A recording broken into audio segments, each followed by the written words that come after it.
aqui um exercício sobre a concentração em mol por litro. Aquela concentração que é obtida quando você pega o número de mols e divide pelo número de litros. Olhe o exercício. 5 gramas de KCl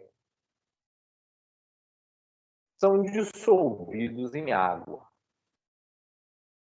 obtendo-se uma solução com massa de 200 gramas e que tem uma densidade de 1 grama por centímetro cúbico.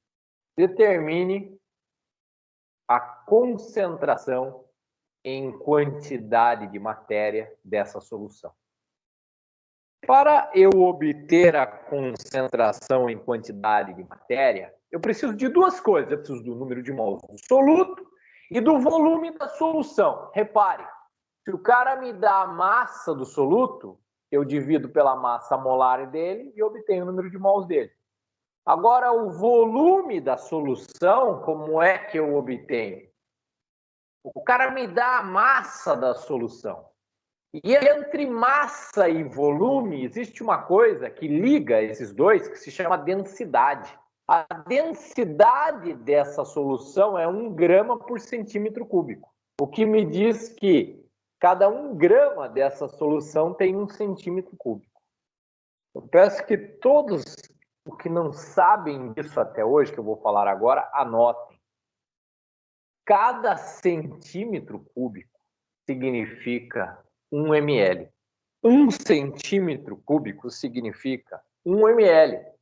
Então, 1 grama por centímetro cúbico é o mesmo que dizer 1 grama por ml. Esse é o primeiro segredo desse exercício. Se é 1 grama por ml, 2 gramas 2 ml, 200 gramas 200 ml. Pronto, você descobriu o volume da solução. Então, é por esse caminho que descobriremos o número de mols de KCl e o volume da solução.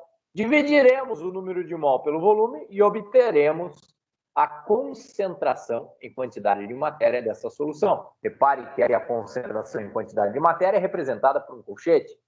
Existe um símbolo também para ela, que é um M com a perninha puxada para baixo. E ela, antigamente, já foi chamada de molaridade. Molaridade é um termo histórico, mas não deve ser usado. Já caiu há muitos e muitos anos. Observe comigo. 5 gramas de KCl vão ser dissolvidos em água. Para resolver este exercício, então, você determina a massa molar do KCl. A massa molar é determinada pegando-se valores na tabela periódica, fazendo-se a soma desses valores e você obtém a massa molar da substância. É um procedimento simples. No final desta aula, vou deixar um card para levar você até a aula sobre massa molar. Agora veja, é só fazer uma soma. O resultado sai em gramas por mol. Esse é o número de gramas que tem 1 mol da substância em questão. Sempre pegue valores de massa na tabela periódica com 3 algarismos significativos para que seus cálculos sejam mais precisos. O meu soluto está sendo falado no enunciado que foram 5 gramas dele dissolvidos em água. Você sabe, a concentração em quantidade de matéria exige que eu saiba o número de mols.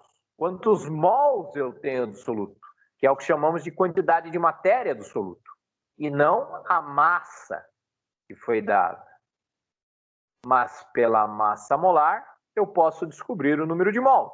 Afinal, a massa molar relaciona a massa da substância com o número de mols da substância. Ela me diz a massa de 1 mol da substância. Eu monto uma regra de 3, nas antigas mesmo. 1 mol da substância tem 74,6 gramas. 5 gramas tem um número de mols N. Use sempre N minúsculo para indicar número de mols. Ok? No final, você obterá algo muito parecido com os animais. Você obterá N mols. O número de mols será igual a 5 dividido por 74,6, que será igual a 0,07, que será igual a 0,0670. Por que eu escrevi com 3 algarismos significativos? Porque durante o enunciado, cada informação foi dada com 3 algarismos significativos. Isso me dá a certeza que eu posso colocar na resposta 3 algarismos significativos. Mas, professor, aí tem 5, não tem não. Porque 0 à esquerda não conta como algarismo significativo. Até aqui você descobriu apenas o número de mols. Você tem que pegar o número de mols do soluto e dividir pelo volume da solução. Ah, mas o volume não foi dado a massa de solução. Tudo bem, mas foi te dada a densidade. Sempre que você tem a massa de uma coisa, mas tem a densidade dessa coisa, você obtém o volume dessa coisa, porque a densidade relaciona a massa com o volume. Só que aqui a densidade foi dada como 1 grama por centímetro cúbico. Você só tem que ter feito uma boa quinta série para saber que centímetro cúbico é sinônimo de ml. Então, 1 grama tem 1 centímetro cúbico. É o mesmo que dizer que 1 grama tem 1 ml. Professor, eu ainda não sabia, apesar de ter 15 anos, ou 20, que 1 centímetro cúbico é igual a 1 ml. Pois é. Você não está muito diferente da turma que está no IML, estendida lá nas caminhas. 1 grama é igual a 1 ml, porque a densidade é 1 grama por ml. Portanto, 200 gramas, 200 ml. E ainda não acaba por aqui, porque você precisa do volume em litros. Não tenha medo, meu filho. 1 litro tem 1000 ml, 200 ml são 0,200 litros, mantendo-se o número de algarismos significativos, que são 3 algarismos significativos. Então, eu divido o número de mols pelo número de litros e obtenho a concentração em mol por litro, com 3 algarismos significativos. Professor, eu não sei o que são algarismos significativos. Siga para o card, que estará posicionado bem na parte superior direita desse vídeo nesse momento. Você tem 3 algarismos significativos na resposta. Mas escuta, não se dá a resposta dessa forma. Você deve colocar em notação científica. Nunca se escreve a resposta em decimais. Você deverá andar com a vírgula até que você fique com uma casa antes da vírgula que não seja o 0. Então, repito. Não se dá a resposta com um decimal que começa com 0. Então, você tem que andar com a vírgula uma casa para a direita, nesse caso, vai ficar 3,35. Andou para a direita, o expoente diminui. Então, de 10 elevado a 0, vai para 10 elevado a menos 1. Professor, de onde você tirou 10 elevado a 0? Todo número é igual a ele vezes 1. E 10 elevado a 0 é 1. Por quê? Assista o vídeo Dó da Mão. Todo